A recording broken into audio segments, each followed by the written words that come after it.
Bonjour à tous et bienvenue dans cette 8ème édition du Ninjago TV News. Elle est entièrement consacrée à la saison 8. Et pour cause, il s'agit sans aucun doute d'un des sujets les plus importants du moment. J'ai mis beaucoup de temps à sortir cette émission, car classer toutes ces infos dans un seul et même épisode n'a pas été une partie de plaisir, croyez-moi. Mais bon, j'y suis quand même parvenu. Alors tout de suite, place au sommaire. Dans cette nouvelle saison, nos ninjas préférés vont vivre de nouvelles aventures et surmonter bien des obstacles. Et pas seulement eux d'ailleurs. Qu'advient-il du nouveau Samouraï X, Dora et Maya, et bien entendu de Maître Wu? Et quel ninja sera le héros de cette nouvelle saison? Toutes les news et mes théories sur nos héros préférés. Et côté méchant, que va-t-il se passer? Acronix et Crux seront-ils de retour? Y aura-t-il quand même de nouveaux ennemis à combattre? Ici aussi, tout est un peu flou. Je tâcherai donc de mettre tout ceci au clair avec mes éternelles théories. Dans la saison 8, Ninjago va passer à un niveau supérieur. Mais qu'est-ce que ça signifie concrètement? Un futur ultra moderne, un monde mieux travaillé, les origines de Ninjago approfondies, nous en savons plus grâce au tweet de Tommy Andrewsen. Toutes mes explications. Les ninjas, le nouveau Samouraï X, Ray, Maya, Maître Wu et bien d'autres, nos héros sont de plus en plus nombreux et chacun d'eux va vivre de nouvelles aventures dans la saison 8. Beaucoup de fans se posent des questions sur ce qu'ils vont vivre et découvrir. Voici mes théories pour tenter d'y répondre. Première question, qui est le nouveau Samouraï X? C'est une question que l'on se pose depuis longtemps. Et je suis d'accord avec ceux qui pensent que c'est Pixel. Après tout, il parvient à pénétrer dans les systèmes de Zane, disparaître lorsqu'il n'y a plus de technologie, et plein d'autres indices que je ne vais pas vous lister. Mais bon, on n'est pas à l'abri d'une révélation dans la saison 8. Je vous dis ça car Tommy Andrewsen nous a confirmé, grâce à mon partenaire TSA Studio, que l'identité du samouraï sera révélée dans la saison 8. Une bonne nouvelle pour ceux qui, comme moi, sont encore un peu sceptiques à propos de cette théorie. Question numéro 2, qu'advient-il de Maître Wu et des ninjas? Eh bien, comme on l'a vu à la fin de l'épisode 74, Maître Wu va s'écraser dans le futur, précisément 40 ans après la saison 7. Cela a été confirmé par Tommy Andrewsen sur Twitter. Les ninjas auraient donc vieilli, comme dans la saison 5? Peut-être pas autant, car selon Tommy Andrewsen, les maîtres élémentaires vieillissent moins vite que les personnes n'ayant pas de pouvoir. Par exemple, Ray et Maya ont beaucoup moins vieilli que Wu en 40 ans. Donc les ninjas vivraient dans un monde futuriste, peut-être ressemblant à ce concept art. Quant à Ray et Maya, ils seraient morts? Le doute reste possible car selon Tommy Andrewsen, ils apparaîtront quand même dans la saison 7. Mais il y a de fortes chances pour qu'ils meurent. Et le nouveau Samouraï X aura peut-être révélé son identité pendant les 40 ans qui se déroulent entre ces deux saisons. Petit bonus, les ninjas pourraient peut-être avoir des enfants. Bon, ça ce n'est pas confirmé, mais ce serait quelque chose de très intéressant. Et enfin, troisième et dernier sujet, quel ninja sera le personnage principal de la saison 8? C'est une question vraiment importante, et malheureusement, nous avons peu d'infos à ce sujet. Mais quelques indices sont susceptibles de nous aider. Commençons déjà par faire le tri. Personnellement, je pense qu'on peut éliminer Kai et Nia de la liste des suspects, car ils ont déjà été les héros de la saison 7. Il nous reste donc Zane, Jay, Lloyd et Cole. Hypothèse numéro 1, Jay. Le ninja de la foudre pourra bien être le héros de la saison 8. En effet, quelques preuves nous permettent de le supposer. Dans la saison 7, et plus particulièrement lors de l'épisode 74, on voit beaucoup un nouveau maître élémentaire qui n'est autre que Lieber Gordon, la maîtresse de la foudre. Une maîtresse de la foudre? Comme Jay? Après tout, les pouvoirs élémentaires se transmettant de génération en génération, on pouvait déjà supposer que Lieber était la mère de Jay. Mais il n'y eut plus de doute lorsqu'elle nous le confirma. Oh, moi qui croyais que nous allions enfin partir en lune de miel. Mais quel beau garçon. Cliff est acteur et quand je le regarde dans les yeux... Stop! Restez concentrés. Donc nous sommes sûrs qu'elle est la femme de Cliff Gordon, et nous sommes sûrs qu'elle est la mère de Jay, puisqu'il a hérité de son pouvoir. Mais il reste un mystère. Pourquoi Lieber et Cliff Gordon ont-ils abandonné Jay?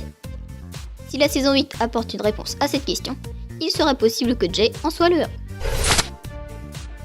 Hypothèse numéro 2, Lloyd. C'est fort possible après tout, car Lloyd assume de mieux en mieux son rôle de chef d'équipe et devient, à la fin de la saison 7, officiellement maître.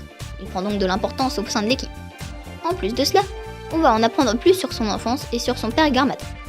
Autrement dit, l'abandon de Lloyd au pensionnat de Darkly sera mieux expliqué. Et enfin, il y a cette image. Bien que, personnellement, je pense qu'il s'agisse d'un fake, le doute reste permis. Et vous, vous en pensez quoi?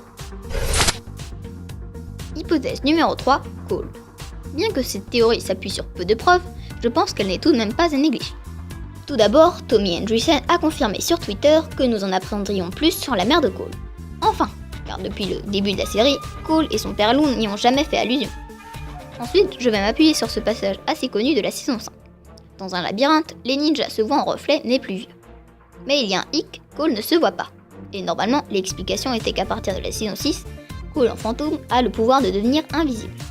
Mais à l'âge qu'ont les ninjas dans leur reflet, Cole n'est plus un fantôme et ne peut plus devenir invisible. Alors, simple incohérence scénaristique ou révélation cachée? Seule la saison 8 pourra répondre à cette question. Hypothèse numéro 4, Zane. Et c'est vraiment la théorie qui m'a le plus convaincu. Premièrement, comme je vous l'ai dit dans The Big Fan Theory épisode 1, les origines de Zane seront à nouveau mentionnées et approfondies dans la saison 8. Et deuxièmement, il y a une preuve quasi imbattable que Zane va être le héros de la saison 8. Et là, je remercie tous pour Ninjago car c'est dans l'une de ses vidéos que j'ai trouvé cette info. Alors regardez cette image. C'est un dessin tiré du Gardien de Bordeaux dans la trilogie Dark Island. Sur celui-ci, nous avons Maître Young, qui représente le jour des âmes disparues, Ray, Maya et les mains du temps pour la saison 7. Et ici, nous avons le Docteur Julien, le constructeur de Zane. Mais alors, il symboliserait la saison 8 ? Si c'est le cas, cela prouve que Zane sera le héros à l'effigie de la saison 8. Et puis, on pourra également supposer quelque chose d'autre. Tout comme Ray et Maya avant la saison 7, la mort du Docteur Julien n'a jamais vraiment été expliquée. Alors, se pourra-t-il qu'il soit toujours vivant ? Voilà, en conclusion de cette séquence, je pense qu'il faut s'attendre à ce que Zane soit à l'effigie de la saison 8. C'est quand même cette théorie qui a le plus de preuves. Mais restez quand même sûr que tous les ninjas auront une importance dans cette saison. Et pas seulement eux d'ailleurs, comme on l'a vu précédemment. Qui seront les ennemis des ninjas lors de la saison 8 ? Vous aussi vous posez cette question, c'est sûr. Et dans ce nouvel opus, il va y avoir du lourd à propos des méchants. Voici donc mes théories et infos sur les personnages maléfiques de cette nouvelle saison. À propos de Crux et Acronix, c'est vrai qu'en parlant des méchants de la saison 8, on ne peut s'empêcher de penser à eux. Mais que va-t-il leur arriver ? Si l'on se réfère à ce que l'on a dit dans les chapitres précédents, les mains du temps et Maître Wu vont s'écraser à bord du fléau d'acier 40 ans après la saison 7. Et que vont-ils faire ensuite ? Je ne sais pas ce qu'il va arriver entre Wu et les jumeaux, mais en tout cas, je pense qu'ils vont cacher le fléau d'acier et tenter de le réparer. Étant donné que la lame du temps de retour temporel a été à nouveau cachée dans la mer bouillonnante, cela a été confirmé par Tommy Andreessen, il serait facile pour Acronix et Crux de la récupérer pour alimenter leur machine et mettre leur plan à exécution. Après, une autre question se pose. Acronix et Crux seront-ils les méchants principaux de la saison 8 ? Ou bien seront-ils facilement vaincus par les ninjas ? Toutes ces questions demeurent malheureusement sans réponse. Mon partenaire TSA Studio a réalisé une vidéo avec des théories très intéressantes à propos du rôle des mains du temps dans la saison 8 que je vous encourage vivement à aller voir. Ensuite, à propos des autres méchants de la saison 8. Ici, nous avons peu d'infos officielles, si ce n'est le poisson d'avril de Tommy Andreessen. 3 spoilers y figurent, dont le dernier qui signifie un ou des méchants récurrents seront de retour, m'a paru assez intéressant. Car certains, en l'ayant lu, ont automatiquement pensé que Tommy Andreessen faisait référence à Crux et Acronix. Mais attention, un personnage récurrent n'est pas un personnage qui est déjà apparu par le passé. C'est un personnage qui a disparu et est réapparu ensuite, et ce, plusieurs fois de suite. Et moi, je vois un personnage qui correspond parfaitement à ce profil, Pitor. Apparu dans la saison 1, Pitor est dévoré par le grand dévoreur, puis réapparaît dans la saison 3 où il est l'allié d'Overlord. Après la défaite de ce dernier, Pitor rétrécit et est enfermé à la prison Cryptarium, où, dans la saison 4, les ninjas viennent le chercher pour combattre Chen. Puis le serpent réapparaît dans le jour des âmes disparues où il affronte Lloyd. Donc là, on ne peut pas dire que ce n'est pas un personnage récurrent. Après, beaucoup d'autres questions se posent, comme quel rôle va avoir Pitor dans la saison 8 ? Informateur, ami et ennemi des ninjas ? Impossible d'y répondre, d'autant plus qu'il y a une chance pour que cette hypothèse soit fausse. Il pourrait bien s'agir du mauvais spoiler, ou bien ce serait un autre méchant qui reviendrait. Voilà, je pense que je vous ai tout dit à propos des méchants. Ah si, une théorie très intéressante à propos des maîtres élémentaires et d'Overlord a été faite par Tous pour Ninjago une fois de plus, alors allez la voir, elle est vraiment super. Et puis notez également que la saison 8 introduira de nouveaux méchants à propos desquels nous n'avons malheureusement aucune information officielle. Mais bon, ne vous inquiétez pas, je vous tiendrai au courant s'il y a du nouveau dans les news de la semaine. Comme on l'a vu dans les rubriques précédentes, la saison 8 s'annonce comme quelque chose de vraiment incroyable. Tommy Andreessen le pense aussi d'ailleurs. Selon lui, la saison 8 marque en quelque sorte une nouvelle ère pour Ninjago. Et il y a de quoi. En plus de tout ce qu'on a vu auparavant, je vais vous montrer ce qui confirme que Ninjago va passer à un niveau supérieur. Premièrement, plein de questions qui auront enfin une réponse. Certaines choses dans la série Ninjago n'avaient pas été expliquées ou seulement de manière très floue. La saison 8 apportera une réponse précise à la plupart d'entre elles. Nous en apprendrons plus sur le premier maître du Spinjitzu et la création de Ninjago, sur Wu et Garmadon, avec sans doute un flashback de leur jeunesse, et sur le côté maléfique de Garmadon. Nous connaîtrons la raison de la disparition de Pixel et sur le rôle, l'importance et le pouvoir de Ninja Bear. Ça fait un paquet de choses, dites-moi. Et oui, on aura beaucoup de nouveautés, sans doute dans des flashbacks ou des retours en arrière si vous préférez. Deuxièmement, un monde plus vrai que nature. Ninjago est déjà un monde assez compliqué, mais dans la saison 8, il va y avoir du nouveau. Nous saurons enfin comment ce monde est gouverné. Une république, une monarchie? Aucune idée. Mais en tout cas, on sait également que Ninjago va développer sa propre langue, avec un véritable alphabet qui sera mis en place. Intéressant, n'est-ce pas? Il y aura également un nouveau lieu à Ninjago, sans doute maléfique, mais autre que l'île des ténèbres.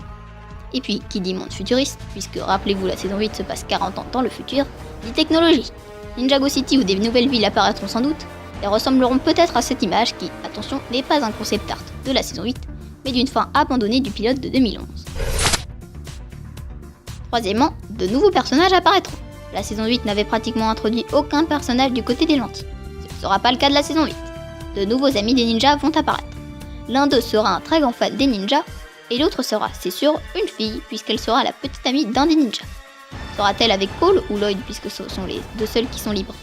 Dans la trilogie Dark Island, Cole avait une petite amie nommée Celiel. Fera-t-elle son arrivée dans la série, ou bien ce sera un tout nouveau personnage? Enfin, un nouveau ninja est susceptible de rejoindre l'équipe. Mais bon, pas de théorie là-dessus aujourd'hui, j'en parlerai dans The Big Fan Theory. Et voilà, c'est fini pour aujourd'hui. Avant de nous quitter, sachez que 2 autres émissions à propos de la saison 8 sont prévues. La première sortira après le SDCC ou San Diego Comic Con, où nous aurons droit au nom de la saison 8, à un extrait de l'épisode 75 et à d'autres infos. La seconde sera consacrée aux produits, mais pour ça on a encore le temps, car important, la saison 8 sort normalement début 2018, notez-le bien.